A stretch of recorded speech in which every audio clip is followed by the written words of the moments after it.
ಧನುರಾಶಿ, ನಿಮ್ಮ ವರ್ತನೆ, ನಿಮ್ಮ ನಡವಳಿಕೆ, ನಿಮ್ಮ ಮಾತು ಎಲ್ಲವೂ ಕೂಡ ಮನೆಯವರಿಗೆ ಬೇಸರವನ್ನು ತಂದಿಡುತ್ತೆ. 10 ಸಾರಿ ಹೇಳಿದರೂ ಕೂಡ ಒಂದು ಕೆಲಸವನ್ನು ನೀವು ಮಾಡೋದಿಲ್ಲ, ಆ ರೀತಿಯಲ್ಲಿ ವರ್ತನೆ ಮಾಡ್ತೀರಿ ಅಂತಾದರೆ ಮನೆಯವರಿಗೆ ಸಮಾಧಾನ ಆದರೂ ಹೇಗೆ ಸಿಕ್ಕತ್ತೆ? ನಿಮ್ಮ ಆಲಸ್ಯ, ನಿಮ್ಮ ಜಾಡ್ಯ, ಯಾವುದರಲ್ಲೂ ಉತ್ಸಾಹ ಇಲ್ಲದೇ ಇರತಕ್ಕಂಥದ್ದು, ಇರುವಂಥ ಅನುಕೂಲವನ್ನು, ಇರುವಂಥ ವ್ಯವಸ್ಥೆಯನ್ನು ಸದುಪಯೋಗ ಮಾಡಿಕೊಳ್ಳದೇ ಇರತಕ್ಕಂಥದ್ದು, ದಾರಿದ್ರ್ಯವನ್ನು ತಂದುಕೊಳ್ತಕ್ಕಂಥದ್ದು, ಇವೆಲ್ಲವೂ ಕೂಡ ಮನೆಯವರಿಗೆ ದೊಡ್ಡ ಮಟ್ಟಿಗೆ ಬೇಸರಕ್ಕೆ ಕಾರಣವಾಗುತ್ತೆ. ದೂರದ ಬಂಧುಗಳು, ಸ್ನೇಹಿತರು ಮನೆಗೆ ಬರಬಹುದು, ಆದರೆ ಅವರು ಬಂದಾಗ ಅವಮಾನವಾಗ್ತಕ್ಕಂಥದ್ದಾಗುತ್ತೆ. ದೀರ್ಘಕಾಲದ ಸಮಸ್ಯೆಗೆ ಪರಿಹಾರ ಸಿಕ್ಕುವಂಥದ್ದಿದೆ, ಆದರೆ ನಿಮ್ಮ ಪ್ರಯತ್ನ ಅನ್ನೋದೊಂದು ಬೇಕಲ್ಲ. ಭಗವಂತನ ಅನುಗ್ರಹ, ಅದೃಷ್ಟದ ಜೊತೆಗೆ ಪ್ರತಿಯೊಬ್ಬರ ಪ್ರಾಮಾಣಿಕ ಪ್ರಯತ್ನವೂ ಕೂಡ ಅತಿ ಮುಖ್ಯವಾಗುತ್ತೆ. ಯಾವುದು ಒಂದು ಕಡಿಮೆ ಆದರೂ ಕೂಡ ಅಷ್ಟು ಅಂಶ ಜೀವನದಲ್ಲಿ ಕಡಿಮೆ ಆಗ್ತಾ ಹೋಗುತ್ತೆ. ಆರೋಗ್ಯದ ಬಗ್ಗೆ ತಾತ್ಸಾರವನ್ನು ಮಾಡಬೇಡಿ. ನಿಮ್ಮ ಆಲಸ್ಯವೇ ಎಲ್ಲದಕ್ಕೂ ಕೂಡ ಕಾರಣ ಅಂತ ಹೇಳಬೇಕು. ಕೆಲಸದ ಒತ್ತಡದಿಂದ ಕೋಪ ಮಾಡ್ಕೊಳ್ತೀರಿ, ಸಿಟ್ಟು ಮಾಡ್ಕೊಳ್ಳೋದ್ರಿಂದ ಕೆಲಸ ಆಗೋದಿಲ್ಲ. ತಾಳ್ಮೆಯಿಂದ ಕೆಲಸವನ್ನು ಮಾಡಬೇಕು, ಆಗ ಮಾತ್ರ ಕೆಲಸ ಪೂರೈಸುವಂಥದ್ದಾಗುತ್ತೆ. ಮನೆ ಕೆಲಸದ ಬಗ್ಗೆ ಗಮನ ಇರಲಿ, ಗೌರವ ಇರುತ್ತೆ. ಮನೆ ಕೆಲಸ ಅಂತಂದರೆ ಕೇವಲ ಗುಡಿಸೋದು ಒರೆಸೋದು ಆ ರೀತಿ ಭಾವನೆ ಇಲ್ಲ, ಇಡೀ ಮನೆಯ ಸಂಪೂರ್ಣ ಜವಾಬ್ದಾರಿ ಅಂತ ಅರ್ಥ ಮಾಡ್ಕೊಳ್ಳಿ. ಆಗ ಮಾತ್ರ ಅಲ್ಲಿ ಸರಿಯಾದಂತಹ ವ್ಯವಸ್ಥಿತವಾದಂತಹ ಗೌರವ ನಿಮ್ಮದಾಗುವಂಥದ್ದಾಗುತ್ತೆ.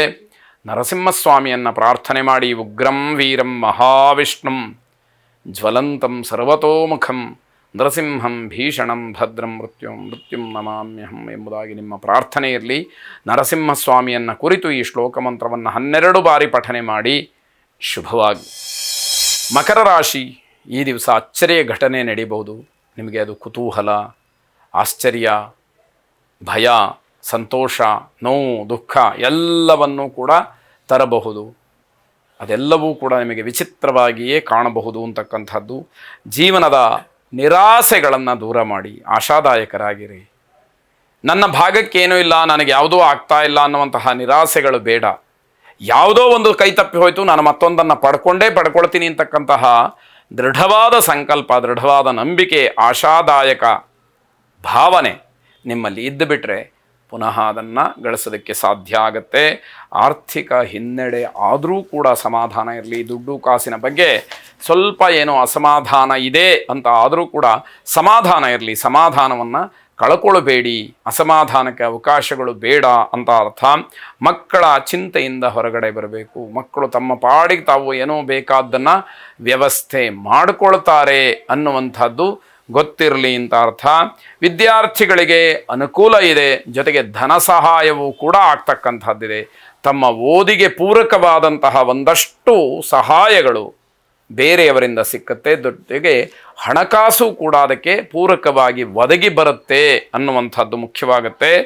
ಆತ್ಮವಿಶ್ವಾಸ ಬೆಳೆದಷ್ಟು ಕೂಡ ನಿಮಗೆ ಅನುಕೂಲವಾಗುತ್ತೆ ಅಂತ ಅರ್ಥ. ಆತ್ಮವಿಶ್ವಾಸವನ್ನು ಗಟ್ಟಿ ಮಾಡಿಕೊಳ್ಬೇಕು. ಎಲ್ಲಿ ಆತ್ಮವಿಶ್ವಾಸ ಇರುತ್ತೋ ಅಲ್ಲಿ ನಾವು ಒಂದಷ್ಟು ಸಾಧನೆಯನ್ನು ಮಾಡಲಿಕ್ಕೆ ಅವಕಾಶಗಳು ಒದಗಿ ಬರುವಂಥದ್ದು. ಮಕ್ಕಳಿಗೆ ಅಧ್ಯಯನ ಸಾಮಗ್ರಿಗಳನ್ನು ನಿಮ್ಮ ಕೈಲಾದಷ್ಟು ಕೊಡಿಸಿ. ಶುಭವಾಗಿ. ಕುಂಭರಾಶಿ, ಅನುಮಾನದ ವಿಚಾರಗಳು ಮನಸ್ಸಿಗೆ ಬಂದುಬಿಟ್ರೆ ತುಂಬ ಕಿರಿಕಿರಿ ಆಗ್ತಕ್ಕಂತಹದ್ದು ಸಾಧ್ಯತೆ ಹೆಚ್ಚಾಗತ್ತೆ.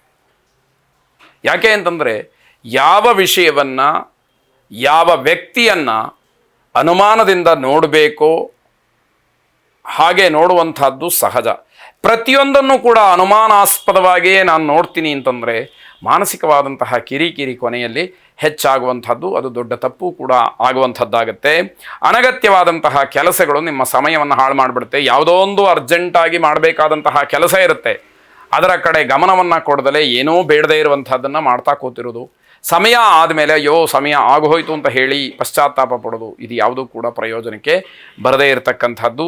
ಆಲಸ್ಯವನ್ನು ದೂರ ಮಾಡಬೇಕು, ಆನಂದವಾಗಿರಬೇಕು, ಉತ್ಸಾಹದಿಂದ ಇರಬೇಕು. ಆ ಶರೀರದಲ್ಲಿರ್ತಕ್ಕಂತಹ ದೊಡ್ಡ ಶತ್ರು ಆಲಸ್ಯ, ಅದನ್ನು ನೀವು ದೂರ ಮಾಡಿಕೊಳ್ಳದೆ ಹೋಗ್ಬಿಟ್ರೆ ಇಡೀ ದಿನ ವ್ಯರ್ಥವಾಗುತ್ತೆ. ಯಾವ ಕೆಲಸಕ್ಕೂ ಕೂಡ ಅನುಕೂಲಗಳು ಆಗದೇ ಇರತಕ್ಕಂಥದ್ದಾಗುತ್ತೆ. ಹಳೆಯ ಸ್ನೇಹಿತರನ್ನು ಭೇಟಿ ಮಾಡಬಹುದು, ಅದಕ್ಕೆ ಅವಕಾಶ ಇದೆ. ಅದರಿಂದ ನಿಮ್ಮ ಮನಸ್ಸಿಗೆ ಸಂತೋಷವಾಗುತ್ತೆ. ಒಂದಷ್ಟು ವಿಚಾರ ವಿನಿಮಯ ಮಾಡಿಕೊಳ್ಬಹುದೇನೋ, ಅದು ನಿಮ್ಮ ಮನಸ್ಸಿಗೆ ಆನಂದವನ್ನು ಸಂತೋಷವನ್ನು ಕೊಡ್ತಕ್ಕಂಥದ್ದು. ಜೀವನ ಶೈಲಿಯನ್ನು ಬದಲಾವಣೆ ಮಾಡೋದಕ್ಕೆ ಪ್ರಯತ್ನವನ್ನು ಮಾಡ್ತೀರಿ, ಆದರೆ ಆಗೋದಿಲ್ಲ. ನಾನು ಹೀಗಿರಬಾರ್ದು ಅಂತ ಹೇಳಿ ಯಾವುದೋ ಚಿತ್ರಣವನ್ನು, ಯಾವುದೋ ವ್ಯಕ್ತಿಯನ್ನು, ಇನ್ಯಾವುದೋ ಜಾಹೀರಾತನ್ನು ನೋಡಿ ಬದಲಾಗೋದಕ್ಕೆ ಪ್ರಯತ್ನ ಮಾಡ್ತೀರಿ, ಆದರೆ ಅದು ಯಾವ ಕಾರಣಕ್ಕೂ ಆಗದೇ ಇರತಕ್ಕಂಥದ್ದಾಗತ್ತೆ. ಹೆಚ್ಚು ಹಣವನ್ನು ಖರ್ಚು ಮಾಡ್ತೀರಿ, ಹಣ ವ್ಯಯವನ್ನು ಮಾಡ್ತೀರಿ, ಆದರೆ ಏನು ಪ್ರಯೋಜನ, ಯಾತಕ್ಕೋಸ್ಕರ ಮಾಡ್ತಾ ಇದ್ದೀರಿ, ಇದು ಯಾವುದೂ ಕೂಡ ನಿಮಗೆ ಲೆಕ್ಕ ಸಿಕ್ಕದೇ ಇರುವಾಗತ್ತೆ. ಕುಟುಂಬದ ಕಲಹಕ್ಕೆ ಅವಕಾಶ ಇದೆ, ಮನೆಯಲ್ಲಿ ಜಗಳವಾಗೋದಕ್ಕೆ ಅವಕಾಶಗಳಾಗತ್ತೆ.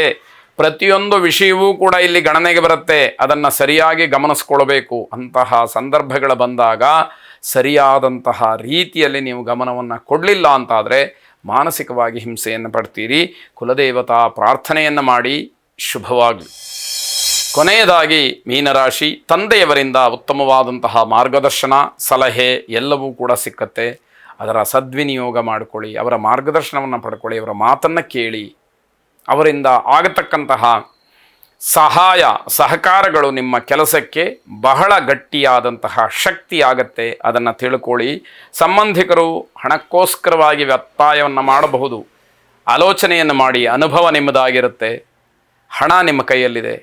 ಯಾರಿಗೆ ಕೊಟ್ಟರೆ ಅದು ನಷ್ಟ ಆಗೋದಿಲ್ಲ, ಹಿಂತಿರುಗಿ ಬರುತ್ತೆ ಅನ್ನುವಂಥದ್ದು ನಿಮಗೆ ಗೊತ್ತಿರುತ್ತೆ. ಅದನ್ನು ತಿಳಿದು ವ್ಯವಹರಿಸಬೇಕಾದಂಥದ್ದು. ಪ್ರೇಮಿಗಳಿಗೆ ತುಂಬ ಉತ್ತಮವಾದಂತಹ ದಿವಸ ಇದು. ಮಾನಸಿಕವಾಗಿ ನೆಮ್ಮದಿ ಕಡಿಮೆ, ಜಿಗುಪ್ಸೆ ಉಂಟಾಗಬಹುದು ಜೀವನದಲ್ಲಿ. ಯಾವುದೂ ಕೂಡ ಬೇಡಪ್ಪ, ಯಾರ ಸಹವಾಸನೂ ಬೇಡಪ್ಪ ಅಂತ ಅನ್ನಿಸ್ಬಹುದು, ಆದರೆ ಅದಲ್ಲ ಜೀವನ. ಜೀವನದಲ್ಲಿ ಕಷ್ಟ ಸುಖ ಎಲ್ಲವನ್ನು ನೋಡಿ ಆ ಜೀವನದ ಸಾಮರಸ್ಯವನ್ನು ತಾನು ತಂದುಕೊಳ್ಬೇಕು ಅನ್ನುವಂಥದ್ದು ಮುಖ್ಯವಾಗುತ್ತೆ. ವ್ಯಾಪಾರದಲ್ಲಿ ಹಾನಿ, ಪರ್ಯಾಯ ವ್ಯವಸ್ಥೆಗೆ ಚಿಂತನೆಯನ್ನು ನಡೆಸ್ತೀರಿ. ಅದು ಕೂಡ ನಿಮ್ಮಿಂದ ಈ ದಿವಸದ ಮಟ್ಟಿಗೆ ಕಷ್ಟ ಸಾಧ್ಯವಾಗ್ತಕ್ಕಂತಹ ಕೆಲಸ ಅಂತ ಹೇಳಬೇಕು. ಕೆಲಸದ ಒತ್ತಡ, ತುಂಬ ತಾಳ್ಮೆಯನ್ನು ಪರೀಕ್ಷೆ ಮಾಡ್ತಕ್ಕಂತಹ ದಿವಸವಾಗುತ್ತೆ. ಮನಸ್ಸಿಗೆ ಏನೋ ಒಂದು ರೀತಿಯ ಕಿರಿಕಿರಿ, ಅಸಮಾಧಾನ ಇವೆಲ್ಲವನ್ನು ನೋಡಬೇಕಾದಂಥದ್ದು. 12 ಸಲ ಅಶ್ವತ್ಥ ಪ್ರದಕ್ಷಿಣೆಯನ್ನು, ಅರಳಿ ಮರಕ್ಕೆ ಪ್ರದಕ್ಷಿಣೆಯನ್ನು ಮಾಡಿ. ಆ ಪ್ರದಕ್ಷಿಣೆಯನ್ನು ಮಾಡುವಾಗ ಮೂಲತೋ ಬ್ರಹ್ಮರೂಪಾಯ ಮಧ್ಯತೋ ವಿಷ್ಣುರೂಪಿಣೆ ಅಗ್ರತಃ ಶಿವರೂಪಾಯ ವೃಕ್ಷರಾಜಾಯತೆ ನಮಃ ಎಂಬುದಾಗಿ ಪ್ರತಿಯೊಂದು ಪ್ರದಕ್ಷಿಣೆಗೊಂದು ಸಾರಿ ಅದನ್ನು ಹೇಳಿಕೊಳ್ಳಿ. ಶುಭವಾಗಿ.